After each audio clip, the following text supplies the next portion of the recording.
What's going on YouTube? Andrew Longren here, and in today's video we're going to be doing the headliner removal on my 2022 F150 because I am installing the Silas sound deadening material in the roof. The roof rack, even though I've scooted it back as far as I can and it has cut down the wind noise, I still get more than I really would like. And the speaker for the Bluetooth for the phone, nobody can ever hear me because the wind noise is so bad. So I bought this kit on Amazon for like, I think it was like 50 bucks. I don't know, I'll put the price and description stuff right here. And yeah, we're gonna get started. Now the tools that you're going to need are going to be a flathead screwdriver, a number 7, I believe, check it, remember number 8, socket for your wrench, and then a star tool. Now you can see that I've already started this process because I'm also in the middle of deleting my rear seat. I'm going to be building a full frame bed back here. So what you're going to do first is pop these plastic pieces that come in the center of your doorway here. You can use a flathead screwdriver, they just pop down in there. And then you're going to remove the door seal all the way around.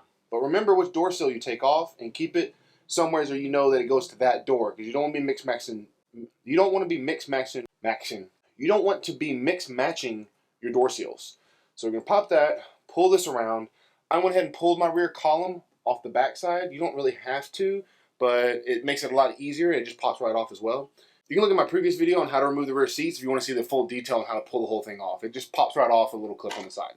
So once you have that done on your door seals and your rear columns, if you decide to do the rear columns, right where your hangers are for your clothes, there's a seal there that you're going to need to pop downward with a flathead screwdriver. You see I kind of already broke mine because I went downward, up, but this actually pops from the top down, even though it makes it really harder to get to. And then there's a little star tool right on the inside of here.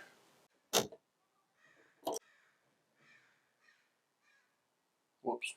Looks like I broke both mine. That piece did not want to flip down at all.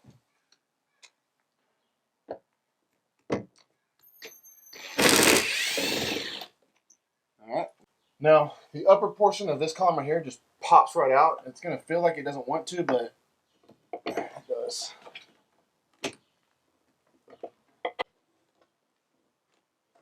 There it goes. There we go.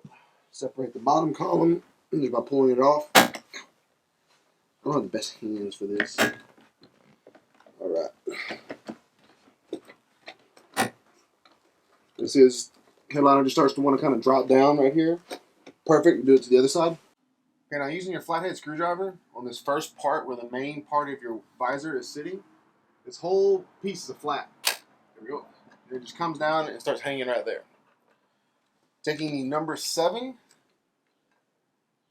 socket, it's got to be, okay, that would have been helpful. There is a socket, I'm guessing for the light on the back of this. So it's got to be flat for you to roll it outward, but now where is the plug for this? There it is, right there. All right, there's your driver's side visor.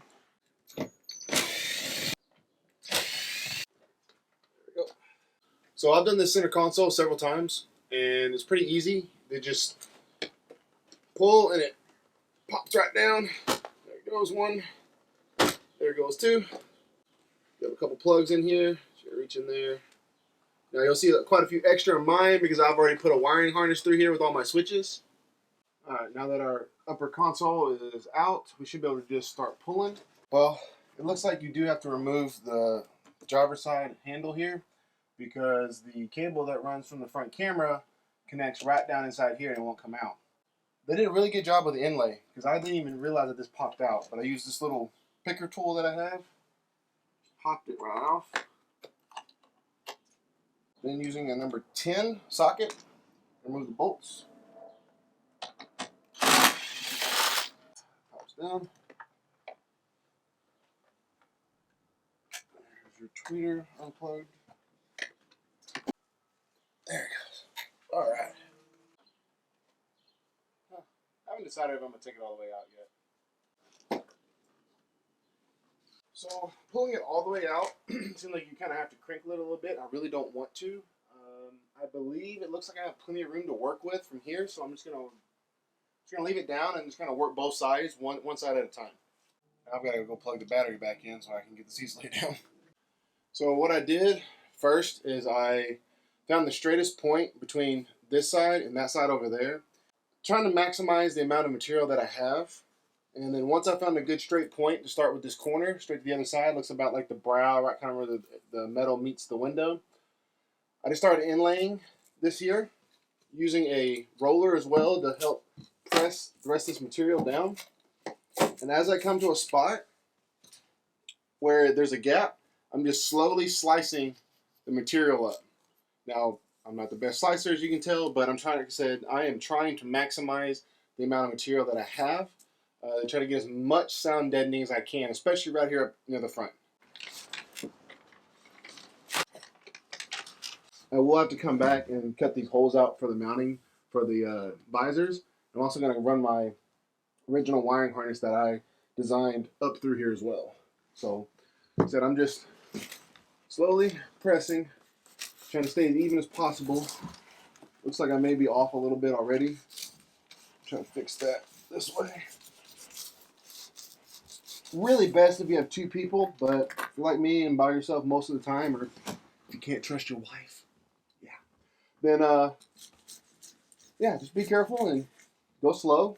Slower you go, the more chances you'll do it right the first time. Or if you're like me and just like doing stuff over and over again, go ahead, do it fast. So as you can see, guys, I've got majority of the roof finished. I used 4 53-inch pieces, and those are 16-inch wide. I'm going to come back here in just a second and fill in these little gaps. The Silas matting kit that I bought was 36 square feet, for $49.99. And I still got quite a bit of matting left. So once I fill in the gaps, whatever little bit that I do have left, I'm going to start with the driver's side and passenger side floorboards and eventually do the whole front end as well. Just because you do get a little bit of road noise with these bigger tires, and I'm just trying to get it as quiet as I can. I will say that material is very, very, very, very sticky. So I have a couple razor blades with you. I went through 4 of them so far. I'm probably going to go through 2 or 3 more. And then it's kind of all over my hands as well. But take your time, do it slow, and then that's pretty much all there is to it. It's very, very easy. Until next time, guys. I hate outros and intros. I feel like I'm like, I don't like doing the standard. Until next time, like, comment, subscribe. Blah, blah, blah, blah.